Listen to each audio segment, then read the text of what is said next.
Hey, how's it going guys, Chris here, and today I'm going to be checking out the ultimate tool for humiliation, aka the Kolibri. A teeny tiny semi-automatic pistol that's pretty good at tickling your opponents, but not exactly very good at killing them. The Kolibri is a gun designed to be used by a cat.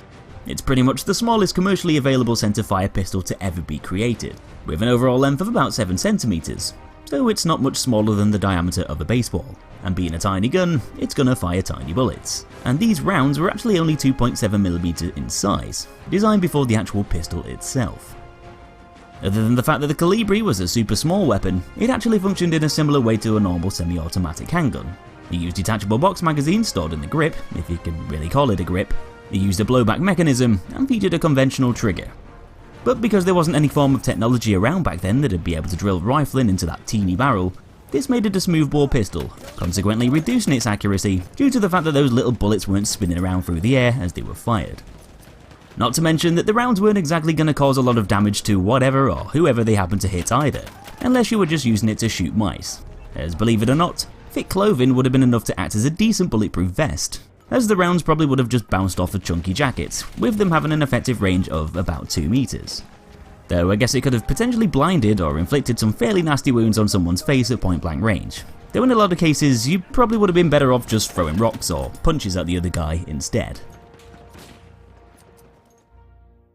So the Kolibri was designed by an Austrian bloke called Franz Fanel, who was actually a watchmaker, and so decided to use his expertise in putting together intricate watches to create something that was becoming increasingly popular during the early 1900s. A pocket pistol, one smaller, lighter, and more concealable than all of the others already on the market, potentially a very successful money spinner.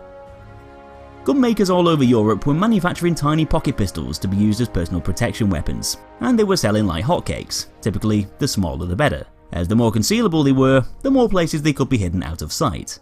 And because a lot of criminals used cheaper weapons such as knives and blunt objects, a small pocket pistol would have been the perfect solution to stop them in their tracks and make them run the other way.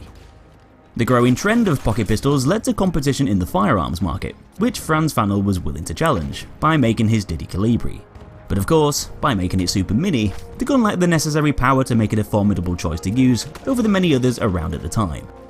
It was considered to be more of a novelty than an effective usable gun, as a thief probably would have just laughed in your face if you whipped out a Kolibri and pointed it at them in the middle of an armed attack. Though the pistol might have been more useful for scaring away stray dogs and other potentially dangerous wildlife instead. But Fanel wasn't exactly very happy with his comically weak invention, and so when the war was over, he decided to design a slightly bigger 3mm model instead in the 1920s. Though most of his Kolibri pistols were unfortunately lost or destroyed through the wars and conflicts to follow, making them pretty rare and very unique weapons to find today. Now, although the Kolibri is an all-kit sidearm, you'll need to reach Scout level 10 in order to unlock it. If you've had the game for a while, then you most likely have already done this a long time ago, and you've probably forgot that it needed unlocking in the first place. Otherwise, if you're fairly new to the game, you just need to simply grind with the Scout class, getting kills, spotting other players, and just generally play the objective whilst being a Scout. And as soon as you hit Scout level 10, you'll be rewarded with a ridiculously underpowered weapon. Congratulations.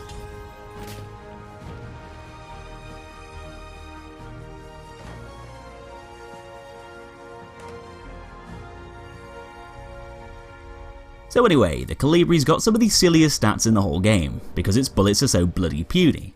It's practically a pea shooter, dealing just 5 damage up to the range of about 8 meters, but inflicting even less over distance, with its minimum damage output dropping down to 1 beyond about 30 meters, giving it some stupidly hilarious damage figures when compared to pretty much everything else in the game. It could take up to 20 rounds to kill an enemy at point blank range, and 100 if your opponent is further away in the distance, which is a hell of a lot of shots to land on target. And so it's a pretty good tool for attracting your enemy's attention, though it's not very good for anything else, unless of course your target's been severely wounded and is clinging on for dear life. But lo and behold, the Kolibri pistol actually has a pretty interesting secret stat that generally makes it a plausible weapon to use in close quarters, and that's the fact that it's got a 5 times headshot multiplier, ramping that damage output to 25 in CQC, which equates over quite nicely to a 4-bullet kill. It can be a bit tricky to land those 4 rounds in the middle of a close range gunfight with some dude trying to blast your face off with a shotgun, But sneak up on an unsuspecting sniper or a pro machine gunner, and you can do this a lot easier, making it the perfect gun to troll other players with, and just generally wind people up who happen to be camping on hilltops or just not really paying attention to their surroundings.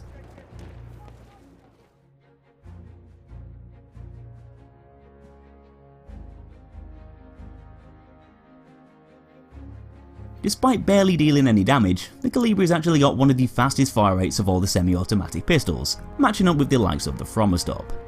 Not that this is massively going to boost its effectiveness, but it still technically gives it more usability and allows you to land those 4 headshots up close a bit quicker, before your enemy has a chance to figure out what's going on and realise that they're about to fall victim to a sneaky Kolibri assassination. Kill times are obviously going to be ridiculously long if you're not landing headshots, or if you're challenging yourself to take down enemies over distance. Probably not the best idea in the world if I'm going to be completely honest.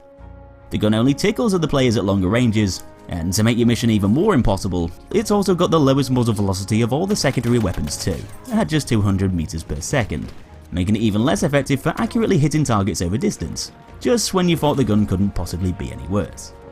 But it does get worse, because although the pistol's deploy time only takes about 0.55 seconds to draw, which is a sort of average amount of time for a sidearm, when you whip the gun out for the first time upon spawning, you'll have to go through a mini animation where you're holding the gun in the palm of your hand, taking even more time. Precious time you might need to chip off that last tiny fragment of your enemy's health bar, or pop a few rounds into their skull before they manage to spin around and foil that evil plan of yours.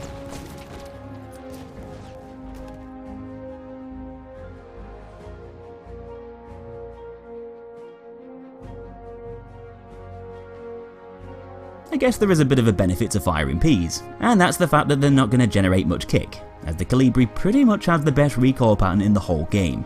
Whether or not this factor actually makes up for the pistol's lack of power is questionable. Probably not. But at least it does something right, something that's actually better than everything else. The pistol's got a vertical kick of 0.1 and a horizontal value of 0.05, so you're not really going to notice the weapon move around very much as you spam the trigger and fire off your shots. That upwards kick is the lowest amount of all the guns in Battlefield 1, and its side-to-side movement is almost the lowest, but is surprisingly beaten by the BAR M1918A2. Bet you didn't expect that. But the M1918A2's got a very high vertical kick to compensate, so as a whole, nothing even comes close to the Kolibri's recoil pattern, allowing you to fire off your shots at the gun's maximum rate, all whilst being able to stay on target very easily.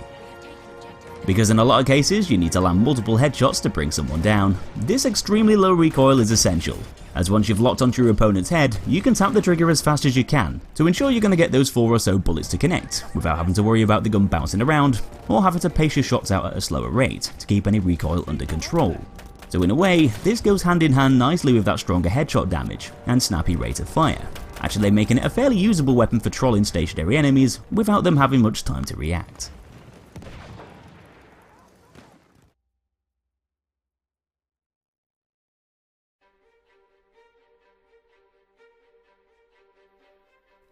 With a total magazine size of 7 rounds, plus an extra one left over in the chamber from the previous magazine, the Kolibri holds a fairly normal amount of ammo for a secondary weapon.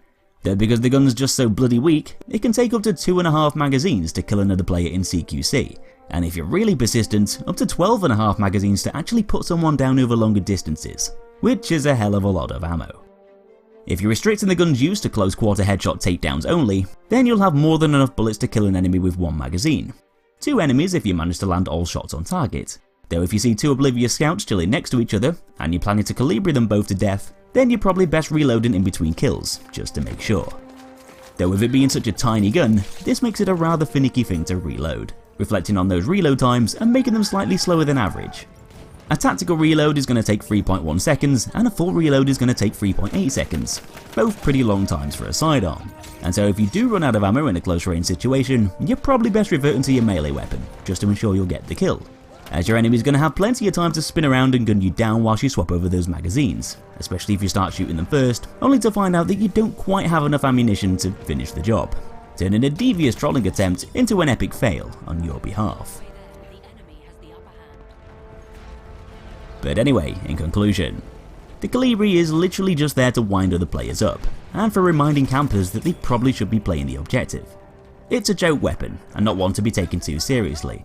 In fact, you shouldn't really be taking this in-depth guide too seriously either, as no matter what kind of positive stats the pistol has to back it up, it's still going to be a terrible gun to use for standard play, as you'll most likely have already figured out.